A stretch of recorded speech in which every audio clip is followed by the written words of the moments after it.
bring out in the workshop, the write-up, is that there seemed to be a real tension between like talking with Ted and like his vision for the workshop as something a little bit more open-ended, and the kind of demand from the ministry, which seemed a bit more kind of cut and dry. We want a workshop to do this, but also that I think the way they narrate it was one of it giving credibility to an existing position rather than it being an open-ended exploration. And I think maybe that's something I need to make clearer here, is that, I think by establishing the facts and the idea of it communicating to two audiences, both, the domestic public, but also the international community, of course that doesn't necessarily mean the workshop itself directly communicates, but it's the workshop produces certain positions which then circulate, through different avenues, and that it lends authority to a certain position.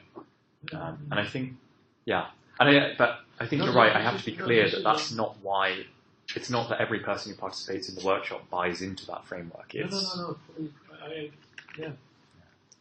But it's clear that it's always a difficult position for this international workshop to see what is the objective and how it could be used by the different participants of the different organizations. Clearly, one of the concerns of ADA is how to be useful and which added value they can provide to their member state and to Japan. But maybe this is not a good question. But this is something they are trapped in their organization, and they have to justify their role. And so they need to provide added values. If they do not provide added value to the member state, why the member state are a member of NEA? So this is a vicious circle. And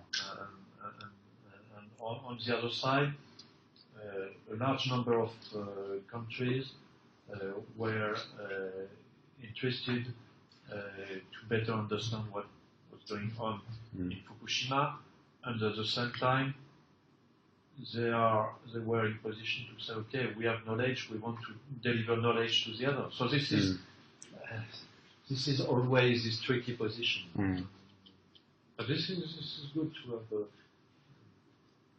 But we had exactly the same type of workshop in 2012 on thyroid. It was on thyroid science, and trying to explain to Japanese people what they have to do with thyroid. And if you check the logic of the workshop, I'm sure that you will find exactly the same logic. Yeah, I mean, I think the slide that gets the big laugh in Japan, I did like a little internal presentation to my lab at Waseda, and like this I think people found interesting because it was like, oh, okay, actually that makes sense, and it's so ubiquitous, we do it all the time. I feel this got a good laugh because people recognise it from conferences they've participated in. But then I think particularly in Japan, the thing about the international workshop where a vast majority of presenters are Japanese, like all the Japanese people were roaring with laughter because I think it's something that they really recognise. Yeah, but then, I can understand because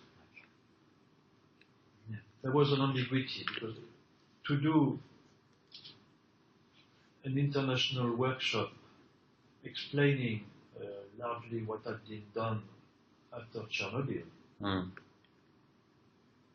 that was also 4 years after the accident.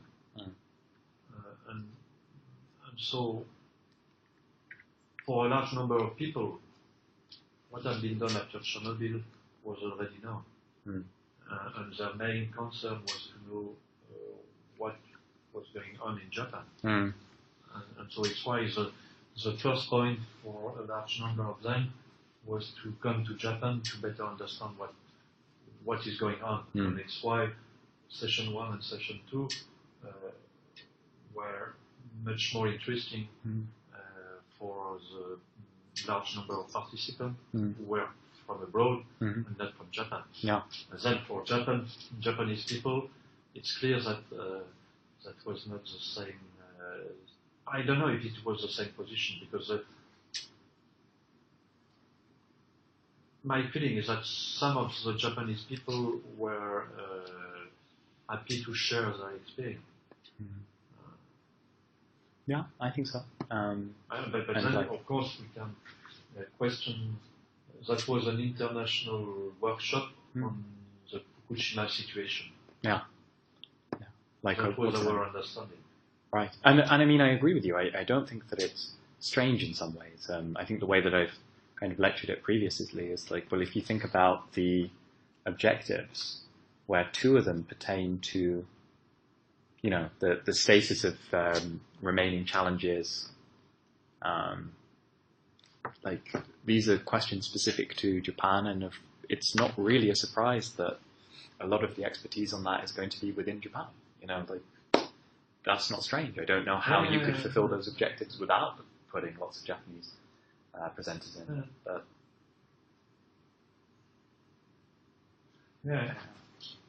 But I think it's still interesting to me, the social cachet of the international. I think particularly in the Japanese debate, there is a lot of emphasis in a lot of different workshops and conferences of claiming that it's international, which, in this case at least, it was an international organisation organising it, whereas some of the universities where they say it's a Japanese university doing an international conference, and it's like maybe 5 foreign scholars, sat in a room of 100 people, and it's like, well. No, but you have also to understand that there is a competition between the international organization of this topic. Because here NEA tried to exist, also with regard to IAEA, is largely present in Japan, and so there are some difficult. This is the ways international organizations are working. They need to be present. They need to have something to do. So it's why on this topic, basically, one of the key points was this question of international management. Because if you remember, there was a discussion in the presentation from TED on the proposed framework to be discussed with FAO.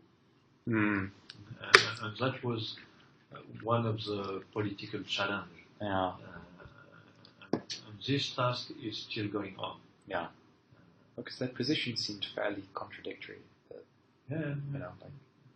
If I understood the FAO's position correctly, they didn't really want people attempting to set limits far below the Codex Alimentarius standards, whereas TED's framework is entirely about just adopting. And so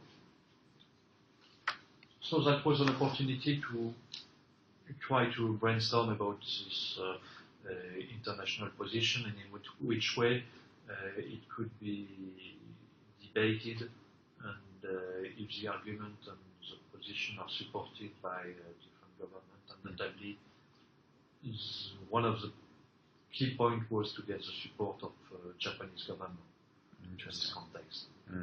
So, but that is interesting. How far is it was useful? I don't know. But you seen the presentation of this workshop? Some of them. The one about the cookies. Yes, some elements were very interesting to share experience. And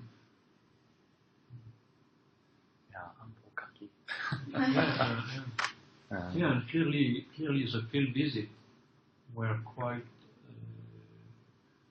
meaningful. We had because we are involved in this topic since several years, and so we also visited part of the installation that we visited with the workshop before. But nevertheless that was interesting